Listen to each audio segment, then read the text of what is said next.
calculate the percentage of pyridine that forms pyridinium ion in a 0.1 molar aqueous solution of pyridine. We are given the Kb value, we are given the initial concentration of the pyridine, and all we have to do is to find the percent dissociation of the pyridine.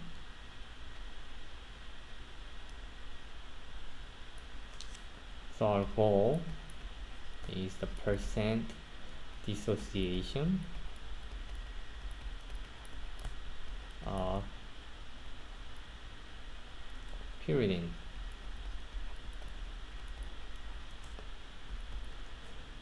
On the top of the fraction, we need the concentration of dissociated, and on the bottom we need the original concentration,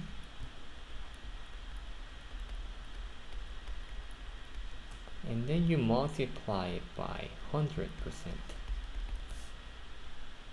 Okay, having said that, let's write the equation that dissociates.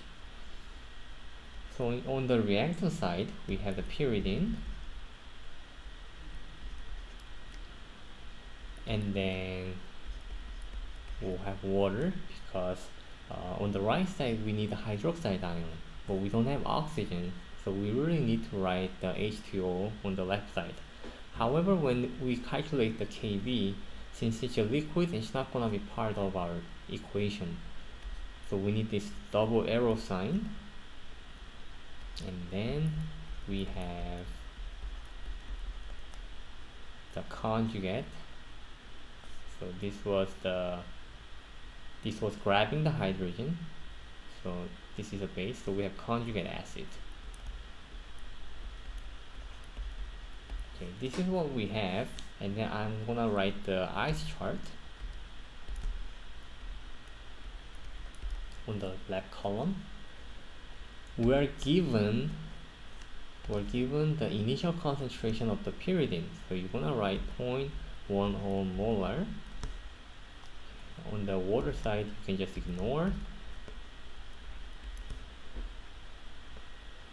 We're gonna have minus x due to the stoichiometry, and plus x for each product.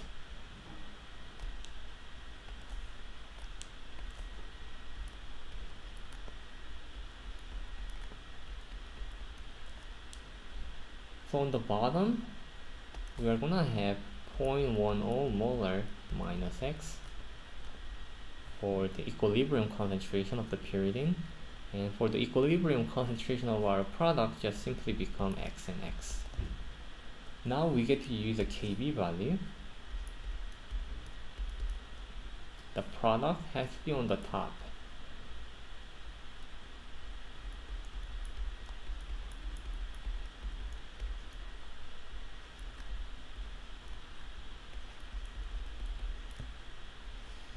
The reactant should be in the bottom.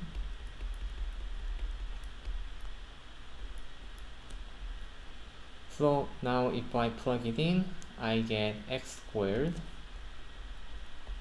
on the top, because we have equimolar concentration of the OH minus and the pyridinium ion, and on the bottom we have 0.1 minus x equal our Kb, which is 1.7 times 10 to the negative 9. Now since this value is so small, we're gonna assume the denominator to be 0.1. So the denominator to be 0.1. Then you can multiply it, or cross multiply, and you're gonna get 1.7 times 10 to the negative 10th, and then when you square root it, you're gonna get the x.